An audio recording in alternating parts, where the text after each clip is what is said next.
So yun guys, good morning. Ito na naman ang Boss JB natin.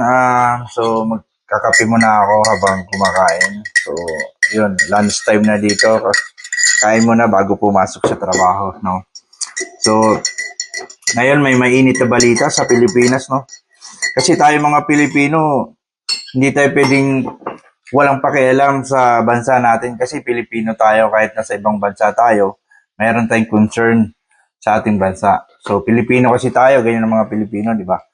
So, medyo magulo nga nangyayari sa atin sa Pilipinas, no? Yun, nagkakahalungkatan na, nagkakaturuan na sa mga flood control. Billion-billion yung mga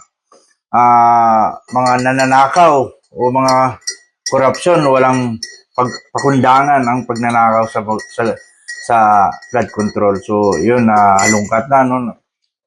Yung masakit lang kasi doon, guys, yung maliliit na Pilipino, yung nagnakaw lang ng isang sakong bigas, nakukulong agad.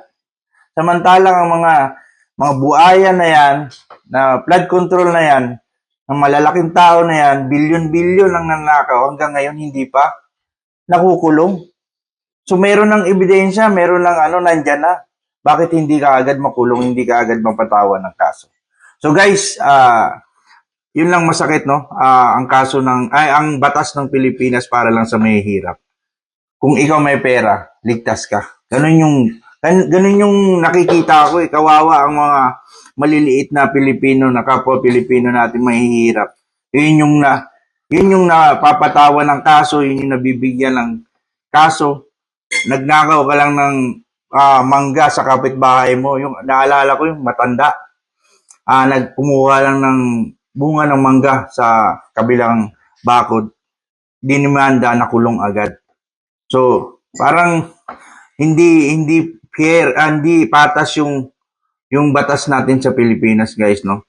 So, yung mga maliliit nating mga kapwa Pilipino, nagnakaw lang ng pagkain o nakulong, nabugbog. Samantalang ang mga malalaking tao na yan at billion-billion ang ninanakaw, hindi pa nakukulong.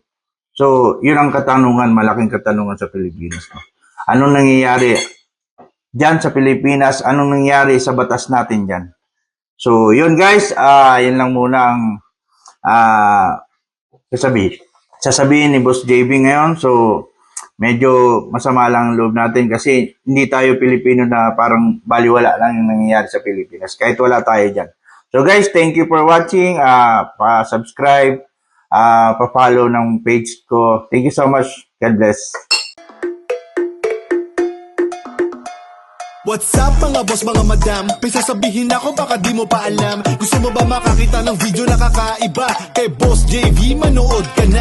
Mga tips papunta dito sa Canada. Pag-uusapan natin hindi buhay ng iba. Kaya halika na, subscribe ka na. Kay Boss JV, matututo ka. Boss JV, subscribe ka na. Boss JV, mag-follow ka na. Boss JV, ano bang hinihintay? Halika na. Boss JV, let's go.